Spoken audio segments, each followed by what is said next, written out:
All right. Good early afternoon, everyone out there in the Facebook world. Wherever you are watching this, it's a beautiful Saturday morning here in California. Here you have it, California. Don't confuse it with the state of California, all right? That's the legal subdivision corporation actively listed on Dance and Bradstreet. All right, a franchise of District of Columbia, United States. All right, yeah, we are here on California Republic de jure. All right, and here on California Republic, we have a lot of rights. Oh my gosh, our rights are, given to us at birth from our creators.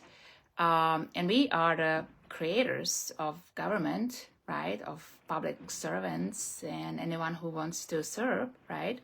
With fidelity, right? Which is their oath of office, their bond, their fidelity bond.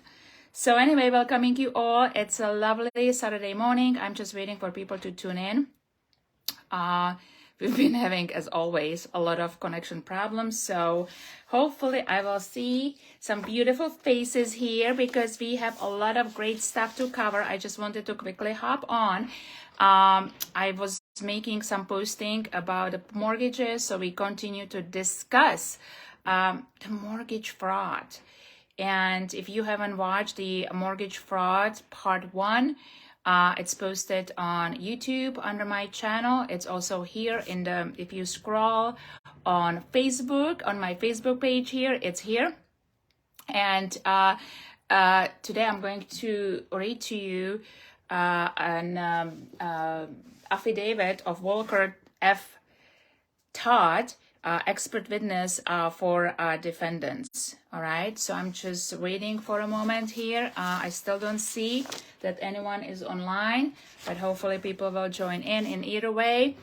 This is also for recording purposes, so we will get started. If you didn't catch the beginning of this and you are watching right now, you can go back to the beginning of it. Oh, and I see people coming on. Great, great to have you all here. As I mentioned, we continue to discuss the mortgage fraud. A lot of you people have properties that you saw that you got loaned money for. So this will be quite the wake up call to realize that people's money was taken away from us in the Emergency Banking Act of 1933 when they took the gold, and basically since then no one has paid for anything. The whole system is inverted. All right. The United States decided to operate in voluntary bankruptcy. So what we are dealing is a debt system, and it got completely inverted because they forgot to tell you that the deal was that when they took people's money away, that they will pay for the people, right? Because you cannot take money of exchange. You cannot take means for people to pay, right? And provide no remedy. So they did give remedy that we will have money of account, but they forgot to tell people about it and teach you about it, all right? So this is why things are not making sense. This is why we are exposing all of this, and this is why you really need to learn the history, the true history that they don't teach in school for a reason, on purpose, because they want to keep you in darkness like mushrooms, in ignorance that you don't know what's going on. So anyway, today we will be discussing the affidavit of Walker F. Todd, expert witness for defendants, and this was case number 03-047448-CZ.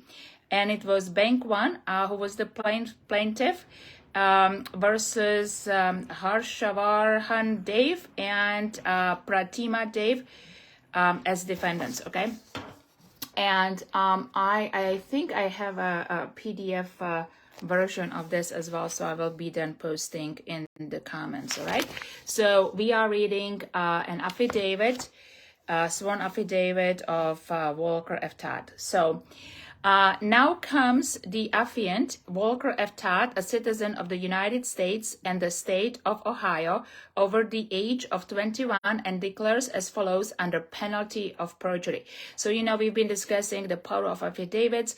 That's your sworn declaration under pains and penalties of perjury. 1, that I am familiar with the promissory note and disbursement request and authorization dated November 3rd, 1990, together sometimes referred to in other documents filed by defendants in this case as the alleged agreement between defendants and plaintiff, but called the note in this affidavit. If called as a witness, I would testify as stated herein. I make this affidavit based on my own personal knowledge of the legal, economic, and historical principles stated herein, except that I have relied entirely on documents provided to me, including the note regarding certain facts at issue in this case of which I previously had no direct and personal knowledge. I am making this affidavit based on my experience and expertise as attorney, economist, research writer, and teacher. I am competent to make the following statements. Professional background qualification. My qualification as an expert witness in monetary and banking instruments are as follows. For 20 years, I worked as an attorney and legal officer for the legal departments of the Federal Reserve Banks of New York and Cleveland. Among other things, I was assigned responsibility for questions involving both novel and routine notes, bonds, bankers' acceptances, securities, and other financial instruments in connection with my work for the Reserve Bank's discount windows and parts of the open market trading desk function in New York. In addition, for 9 years, I worked as an economic research officer at the Federal Reserve Bank of Cleveland. I became one of the Federal Reserve System's recognized experts on the legal history of central banking and the pledging of notes, bonds, and other financial instruments at the discount window to enable the Federal Reserve to make advances of credit that became or could become money. I have also read extensively treatises on the legal and financial history of money and banking and have published several articles covering all of the subjects just mentioned. I have served as an expert witness in several trials involving banking practices and monetary instruments. A summary biographical sketch and resume, including further details of my work experience, readings, publications, and education, will be tendered to defendants and may be made available to the court and to plaintiff counsel upon request. Generally accepted accounting principles. Banks are required to adhere to generally accepted accounting principles, also known as GAAP, follows an accounting conversation that lies at the heart. GAAP follows an accounting convention that lies at the heart of the double-entry bookkeeping system called the matching principle. This principle works as follows. When a bank accepts bullion, coin, currency, checks, drafts, promissory notes, or other similar instruments, hereinafter instruments, from customers and deposits or records the instruments as assets, it must record offsetting liabilities that match the assets that it accepted from customers. The liabilities represent the amount that the bank owes the customers, funds accepted from customers. In a fractional reserve banking system like the United States banking system, most of the funds advanced to borrowers, assets of the banks, are created by the banks themselves and are not merely transferred from one set of depositors to another set of borrowers. Relevance of subtle distinctions about types of money. From my study of historical and economic writings on the subject, I conclude that a common misconception about the nature of money, unfortunately, has been perpetuated in the U.S. monetary and banking systems, especially since 1930s. In classical economic theory, once economic exchange has moved beyond the barter stage, there are two types of money: money of exchange and money of the factual account. For nearly 300 years in both Europe and the United States, confusion about the distinctiveness of these two concepts has led to persistent attempts to treat money of account as the equivalent of money of exchange. In reality, especially in a fractional reserve banking system, a comparatively small amount of money of exchange, such as gold, silver, and official currency notes, may support a vastly larger quantity of business transactions denominated in money of account. The sum of these transactions is the sum of credit extensions in the economy. With the exception of customary stores of value like gold and silver, the monetary base of the economy largely consists of credit instruments. Against this background, I conclude that the note, despite some language about lawful money explained below, clearly contemplates both disbursement of funds and eventually repayment or settlement in money of account. That is, money of exchange would be welcome but is not required to repay or settle the note. The basis of this conclusion is the reference in the disbursement request and authorization to repayment of $95,905.16 to Michigan National Bank from the proceeds of the note. That was an exchange of the credit of Bank 1, who is the plaintiff, for credit apparently and previously extended to defendants by Michigan National Bank. Also, there is no reason to believe that plaintiff would refuse a substitution of the credit of another bank or banker as complete payment of the defendant's repayment obligation under the note. This is a case about exchanges of money of account, which is credit, not about exchanges of money of exchange, which is lawful money or even legal tender. 5. Ironically, the note explicitly refers to repayment in lawful money of the United States of America. See Promise to Pay clause.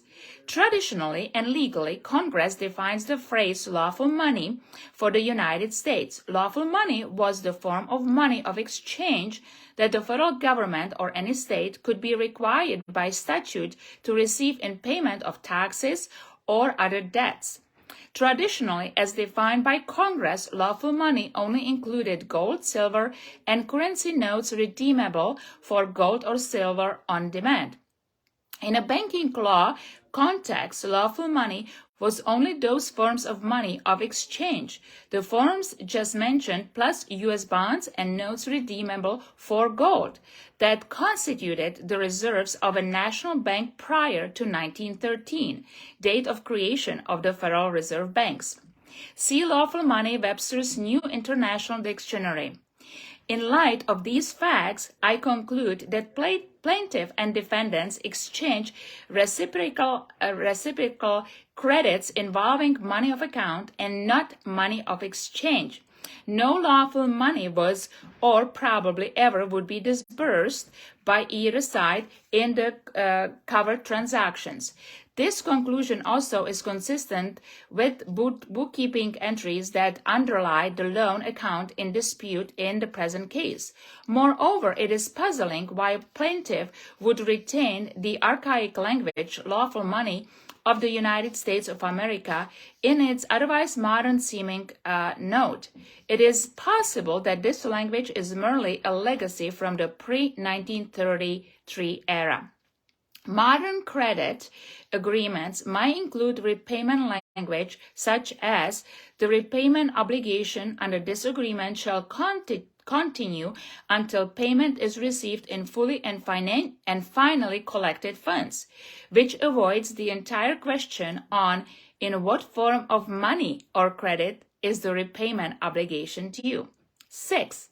Legal tender, a related concept, but one that is economically inferior to lawful money because it allows payment in instruments that cannot be redeemed for gold or silver on demand, has been the form of money of exchange commonly used in the United States since 1933. When domestic private gold transactions were suspended until 1974. Basically, legal tender is whatever the government says it is. The most common form of legal tender today is Federal Reserve notes, which by law cannot be redeemed for gold since 1934 or since 1964 for silver. See 31 U.S.C. Section 5103, 5118b, and 5119a. Note, I question the statement that Fed Reserve's notes cannot be redeemed for silver since 1964. It was Johnson who declared on 15 March 1967 that after June 15, 1967, that Federal Reserve notes would not be exchanged for silver, and the practice did not stop on June 15, 1967, not 1964. I believe this is to be error in the text of the author's affidavit. 7. Legal tender under the Uniform Commercial Code, UCC, Section 1201-24, official comment, is a concept that sometimes surfaces in cases of this nature. The reference official comment notes that the definition of money is not limited to legal tender under the UCC. Money is defined in Section 1201-24 as medium of exchange authorized or adopted by a domestic or foreign government and includes a mandatory unit of account established by an intergovernmental organization or by agreement between two or more nations. The relevant official comment states that the test adopted is that of sanction of government, whether by authorization before issue or adoption afterward, which recognizes the circulation medium as a part of the official currency of that government. The narrow view that money is limited to legal tender is rejected. Thus, I conclude that the UCC tends to validate the classical theoretical view of money. How banks began to lend their own credit instead of real money. This is an important one. In my opinion, the best sources of information on the origins and use of credit as money are all in Alfred Marshall, Money, Credit, and Commerce, 249 till 251, 1929, and Charles Kindleberger, A Financial History of Western Europe, 50 to 53, 1984. A synthesis of these sources as applied to the facts of the present case is as follows. As commercial banks and discount houses, private bankers, became established in parts of Europe, especially Great Britain and North America, by the mid-19th century, they commonly made loans to borrowers by extending their own credit to the borrowers or, at the borrower's direction, to third parties. The typical form of such extensions of credit was drafts or bills of exchange drawn upon themselves, claims on the credit of the drawees, instead of disbursements of bullion, coin, or other forms of money. In transactions with third parties, these drafts and bills came to serve most of the ordinary functions of money. The third parties had to determine for themselves whether such credit money had value, and if so, how much. The Federal Reserve Act of 1913 was drafted with this model of commercial economy in mind and provided at least two mechanisms, the discount window and the open market trading desk, by which certain types of bankers' credits could be exchanged for Federal Reserve credits, which in turn could be withdrawn in lawful money. Credit at the Federal Reserve eventually became the principal form of monetary reserves of the commercial banking system, especially after the suspension of domestic transactions in gold in 1933. Thus, credit money is not alien to the current official monetary system. It is just rarely used as a device for the creation of Federal Reserve credit that in turn, in the form of either Federal Reserve notes or banks' deposits at Federal Reserve banks, functions as money in the current monetary system. In fact, a means by which the Federal Reserve expends the money supply, loosely defined, is to set banks' reserve requirements, currently usually 10% of demand liabilities, at levels that would encourage banks to extend new credit to borrowers on their own books that third parties would have to present to the same banks for redemption, thus leading to an expansion of bank-created credit money. In the modern economy, many non-bank providers of credit also extend book credit to their customers without previously setting aside an equivalent amount of monetary reserves. Credit card line of credit access checks issued by non-banks are a good example of this type of credit, which also causes an expansion of the aggregate quantity of credit money. The discussion of money taken from Federal Reserve and other modern sources in paragraphs 11 is consistent with the account of the origins of the use of bank credit as money in this paragraph. Advances of bank credit as the equivalent of money.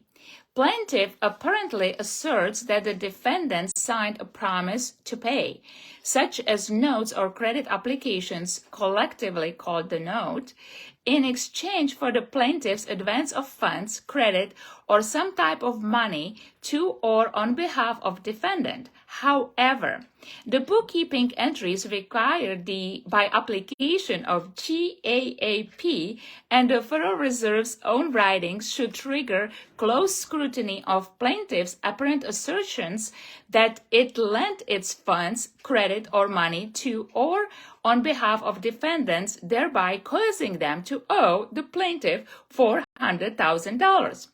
According to the bookkeeping entries shown or otherwise described to me, an application of GAAP, the defendants allegedly were to tender some form of money. Lawful money of the United States of America is the type of money explicitly called for in the note. Securities or other capital equivalent to money, funds, credits, or something else of value in exchange, money of exchange loosely defined, collectively referred to herein as money, to repay what the plaintiff claims was the money lent to the defendants. It is not an unreasonable argument to state that plaintiff apparently changed the economic substance of the transaction from that contemplated in the credit application form, agreement notes, or other similar instruments that the defendants executed, thereby changing the cost and risks to the defendants. At most, the plaintiff extended its own credit. Let me repeat. At most, the plaintiff extended its own credit, money of account, but the defendants were required to repay in money, money of exchange, and lawful money at that, which creates at least the interference of inequality of obligations on the two sides of the transaction. Money, including lawful money, is to be exchanged for bank credit. Modern authorities on money. To understand what occurred between plaintiff and defendants concerning the alleged loan of money, or more accurately credit, it is helpful to review a modern Federal Reserve description of a bank's lending process. See David Friedman, Money and Banking, apparently already introduced into this case. The commercial bank lending process is similar to that of a thrift in that the receipt receipt of cash from depositors increases both its assets and its deposit liabilities, which enables it to make additional loans and investments. When a commercial bank makes a business loan, it accepts as an asset the borrower's debt obligation, the promise to repay, and creates a liability on its books in the form of a demand deposit in the amount of the loan. Consumer loans are funded similarly. Therefore, the bank's original bookkeeping entry should show an increase in the amount of the assets created on the asset sides of its book and corresponding increase equal to the value of the asset on the liabilities side of its books. This would show that the bank received the customer's signed promise to pay as an asset. Let me repeat. This would show that the bank received the customer's signed promise to repay as an asset, thus monetizing the customer's signature and creating on its books a liability in the form of a demand deposit or other demand liability of the bank. The bank then usually would hold this demand deposit in a transaction account on behalf of the customer, instead of the bank lending its money or other assets to the customer, as the customer reasonably might believe from the face of the note. The bank created funds for the customer's transaction account without the customer's permission, authorization, or knowledge, and delivered the credit on its own books, representing those funds to the customer, meaning alleging that the bank lent the customer money. If plaintiff's response to this line of agreement is to the effect that it acknowledges that it lent credit or issued credit instead of money, one might refer to Thomas Fitch Barron's Business Guide Dictionary of Banking Terms, Credit Banking. Bookkeeping entry representing a deposit of funds into an account. But plaintiff's loan agreement apparently avoids claiming that the bank actually lent the defendants money. They apparently state in the agreement that the defendants are obligated to repay plaintiff principal and interest for the valuable consideration, money, the bank gave the customer borrower. The loan agreement and note apparently still delete any reference to the bank's receipt of actual cash value from the defendants and exchange of that received for actual cash value to the plaintiff banker return. 11. According to the Federal Reserve Bank of New York, money is anything that has value that banks and people accept as money. Money does not have to be issued by the government. For example, David H. Friedman, I bet you thought Federal Reserve Bank of New York, apparently already introduced into this case, explains that banks create new money by depositing IOUs, promissory notes, offset by banks' liabilities called checking account balances. Page 5 says, money doesn't have to be intrinsically valuable, be issued by government, or be in any special form.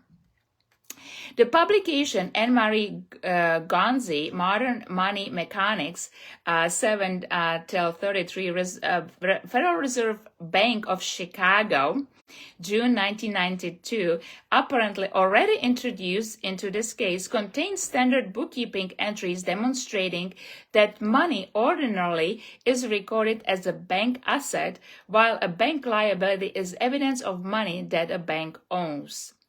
The bookkeeping entries tend to prove that banks accept cash, checks, drafts, and promissory notes, credit agreements, which are assets, as money deposited to create credit or checkbook money that are bank liabilities, which shows that absent any right of set-off, banks owe money to persons who deposit money.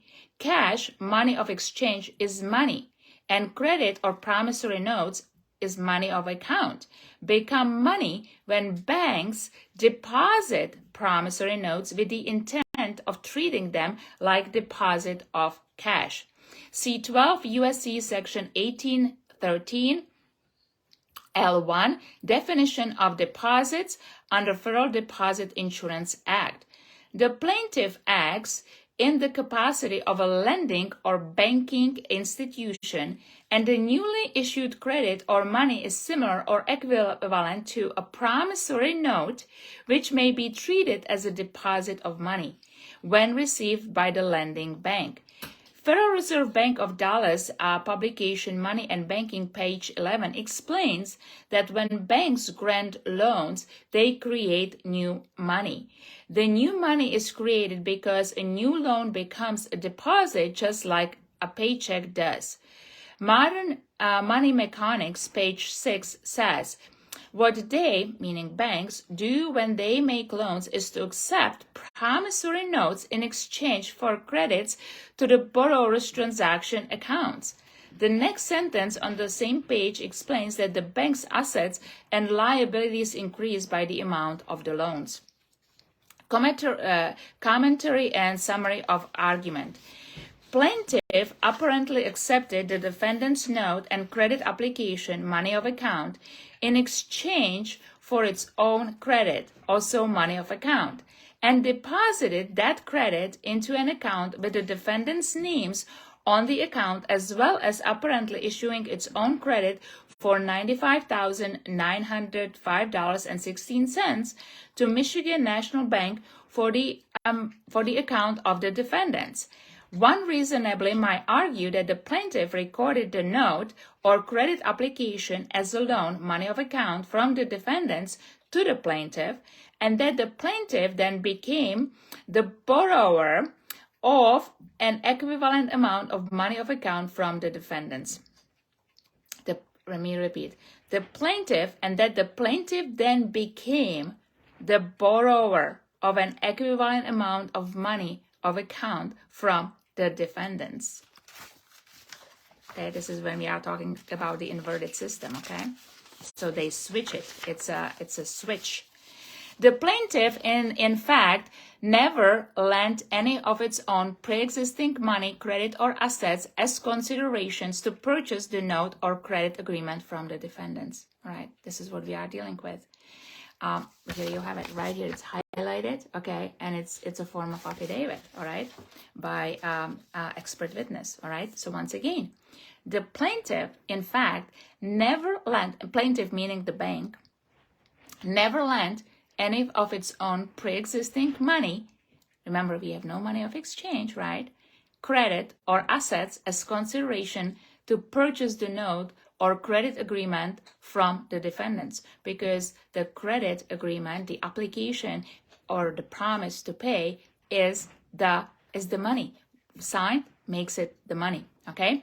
Robertson's notes, I add that when the bank does the foregoing, then in that event there is an utter failure of consideration for the loan contract.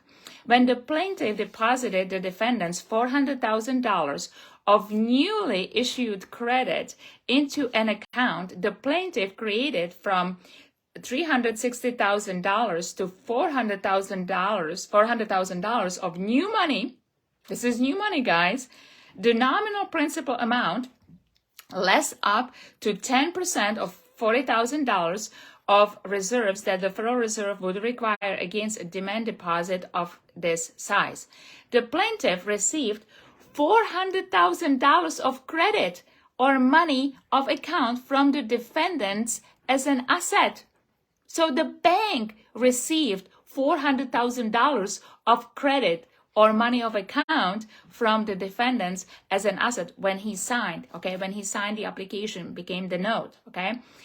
GAAP ordinarily would require that the plaintiff record a liability account crediting the defendant's deposit account, showing that the plaintiff owes $400,000 of money to the defendant, that the bank now owes to the man the $400,000 for the note, for the promissory note, for the application note, all right? Just as if the defendants were to deposit cash or a payroll check into their account. The following appears to be a disputed fact in this case, about which I have insufficient information on which to form a conclusion. I infer that it is alleged that plaintiff refused to lend the defendant's plaintiff's own money or assets and recorded $400,000 loan from the defendants to the plaintiff, which arguably was $400,000 deposit of money of account by the defendants, and then when the plaintiff repaid the defendants by paying its own credit money of account in the amount of $400,000 to third-party sellers of goods and services for the account of defendants, the defendants will repay their loan to plaintiff and the transaction was complete. I do not have sufficient knowledge of the facts in this case to form a conclusion on the following disputed points. Note of the following material facts are disclosed in the credit application or note or were advertised by plaintiff to prove that the defendants are the true lenders and the plaintiff is the true borrower. All right. The plaintiff is trying to use the credit application form or the note to persuade and deceive the defendants into believing that the opposite occurred and that the defendants were the borrower and not the lender.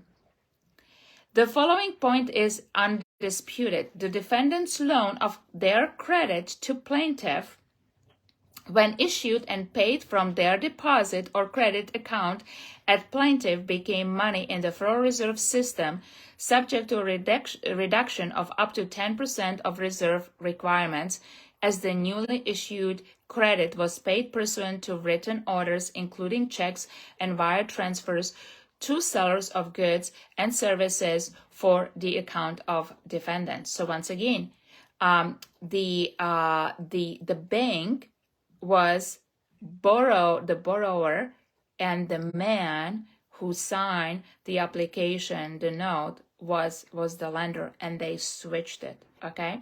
Conclusion: based on the foregoing, plaintiff is using the defendant's note for its own purposes, and it remains to be proven whether plaintiff has incurred any financial loss or actual damages. I do not have sufficient information to form a conclusion on this point. In any case, the inclusion of the lawful money language in the repayment clause of the note is confusing at the best and in fact may be misleading in the context described above. Affirmation. I hereby affirm that I prepared and have read this affidavit and that I believe the foregoing statements in this affidavit to be true. I hereby further affirm that the basis of these beliefs is either my own direct knowledge of the legal principles and historical facts involved, and with respect to which I hold myself out as an expert, or statements made or documents provided to me by third parties whose veracity I reasonably assumed. Further, the affiant saith not. And December 5th, 2003, Walker F. Todd, Ohio, bar number 0064539, expert witness for the defendants, Walker F. Todd, attorney at law at Chagrin Falls, Ohio, and it was notarized. So guys, here you have it. This was a case number 03047448CZ in the state of Michigan, in the Circuit Court for the County of Oakland. Bank 1, who was the plaintiff, versus, it's very hard to pronounce the name, Harshavardhan Dave and Pratima Dave as defendants. All right. Affidavit of Walker F. Todd, expert witness for defendants. And if you guys want a copy, I will be posting it in the comments. Here you have it.